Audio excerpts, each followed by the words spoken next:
Welcome back to my channel মা Manasa creation A10। তো আমি নিয়ে এসেছি আর একটা রেসিপি। এই দেখো লোটে মাছ।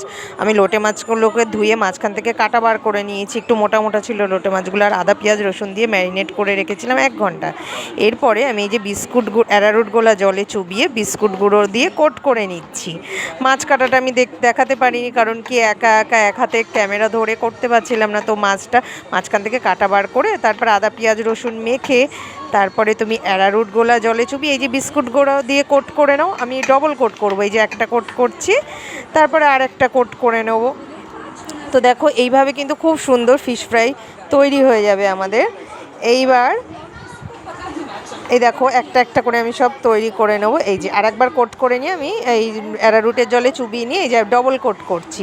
হ্যাঁ, তাহলে কি ডবল কোট করলে বেশ ওপরটাও লোটে মাছ তো এটা, তাই জন্য ওপর দিয়ে খসে যাচ্ছিলো। ডবল কোট করলে বেশ সুন্দর হবে। দেখো তোমার ফিশ ফ্রাইয়ের আকারে আমরা দিয়ে দেবো। অতটা চৌকো চৌকো হবে না, যেহেতু লোটে মাছ বুঝতেই পারছো এটার নিচের দিকটা একটু সরু সরুই হয়। তো চলো, আমাদের কোট করা হয়ে গেছে। এটা খেতে কিন্তু খুব অসাধারণ হয়। তো দেখো এই যে তেল বসিয়ে নিয়েছে, আমি এবার ডাইরেক্ট কড়াইতে ছেড়ে দেবো। তো গরম গরম এই যে ভাজা হচ্ছে দেখো। একটু গ্যাসের ফ্লেমটা লো করে দেবে, বেশি বাড়িয়ে দিলে পুড়ে যাবে আর ভেতরটা কাঁচা থেকে যাবে। তো দেখো এই যে আমার ভাজা হয়ে এসেছে, দুটো একসঙ্গেই ভেজে নিচ্ছি কারণ কড়াইটা বেশ বড়। তো রেডি আমার ফিশ ফ্রাই। তো খেতে কিন্তু দারুণ হয়েছিল, তোমরাও কিন্তু বাড়িতে একবার ট্রাই করে দেখতে পারো। তো টাটা, দেখা হচ্ছে নেক্সট ভিডিওতে।